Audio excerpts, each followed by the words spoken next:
Hi. நான் இப்போ இன்னைக்கு வெஜ்ஜு கீமா பண்ண போறேன். சோயால. இங்க பாருங்க. சுடு தண்ணியில போட்டு 2, 3 முறை வாஷ் பண்ணி பிழிஞ்சு வச்சிருக்கேன். இதை மிக்சியில ஒரு சுத்து சுத்திக்கணும். இப்போ எண்ணெய் போட்டு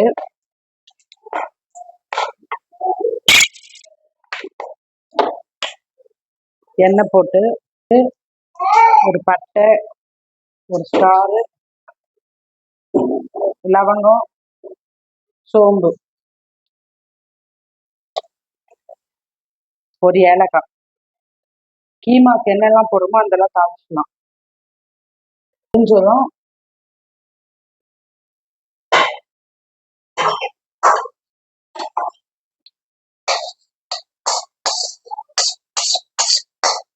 இப்போ வெங்காயம் போட்டுக்கலாம்.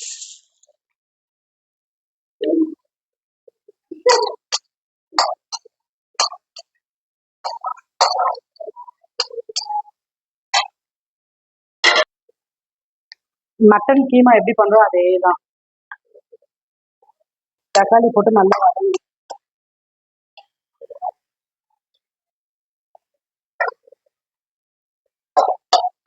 தோசை, சப்பாத்தி அதுக்கெல்லாம் வச்சு சாப்பிட்டா நல்லா இருக்கும். சாதத்துக்கு எப்படி இருக்கும்னு எனக்கு தெரியாது. நாங்க தோசை, சப்பாத்தி தான் சாப்பிடுவோம். கேட்டு மஞ்சத்தூள் கொஞ்சமா,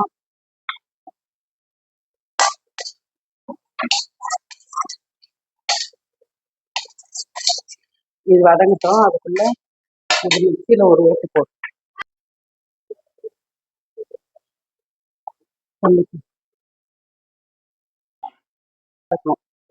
ரொம்ப கூடாது.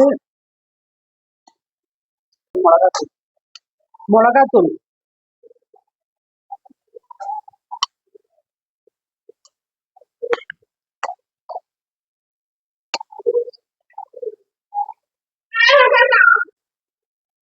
இது நல்லா வதங்கட்டும்.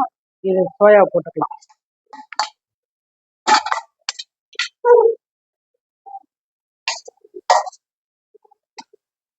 Soya ready. இப்போ கொத்தமல்லி போட்டுட்டு தோசை ஊற்றி அதுக்கு மேலே உள்ள இது வச்சுக்கலாம். கீமா தோசை, இட்லி, சாம்பார் இதெல்லாம் வைக்கிறதுக்கு ஏதாவது ஒரு நாள் வித்தியாசமா போய் வைக்கலாம். தோசைக்கு, சப்பாத்திக்கும் நல்லா இருக்கும். சப்பாத்திலையும் வச்சு மடிச்சு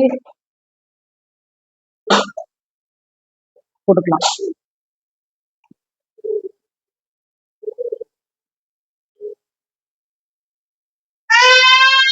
மேல வச்சு இதை ஸ்ப்ளிட் பண்ணிட்டு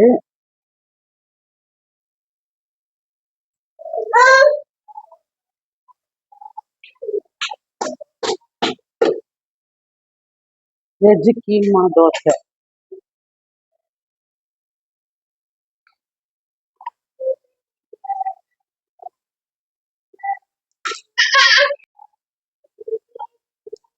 நீங்களும் இந்த கீமா தோசை ரெடி.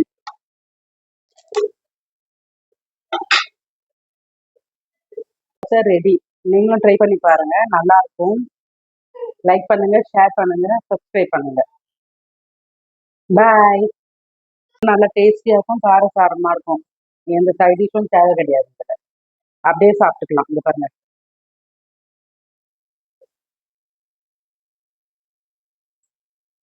நல்ல வாசனையா நல்லா இருக்கும்.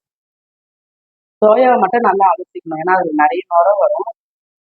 ட்ரை பண்ணி பாருங்க, நல்லா இருக்கும். பாய்.